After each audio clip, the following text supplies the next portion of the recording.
জয় শ্রীকৃষ্ণ, হর হর মহাদেব। বন্ধুরা, আজকের ভিডিওতে আমরা আলোচনা করব একাদশী ব্রতের পারণের মন্ত্র নিয়ে। আমরা সকলেই একাদশী ব্রত রীতিমতো নিয়ম মেনে পালন করে থাকি, কিন্তু এমন অনেক ভক্ত আছে যারা হয়তো পারণের মন্ত্র সম্পর্কে জানেন না। ভিডিওটি আজ তাদের জন্য।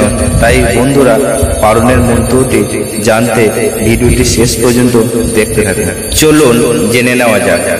একাদশী ব্রত পালন করে একাদশী ব্রতের পরের দিন পারণের সময় এই মন্ত্রটি পাঠ করে একাদশী ব্রত ভঙ্গ করতে হয়, আর সকালে এটা বলেই পালন করতে হবে। পারণের মন্ত্রটি হলো একাদশাং নিরাহার ব্রতে নানেন কেশব প্রসিদ্ধ সুমুখনাথ জ্ঞান দৃষ্টি প্রদব হব। বন্ধুরা, যদি ভালো লেগে থাকে তাহলে কমেন্ট করে জানাবেন।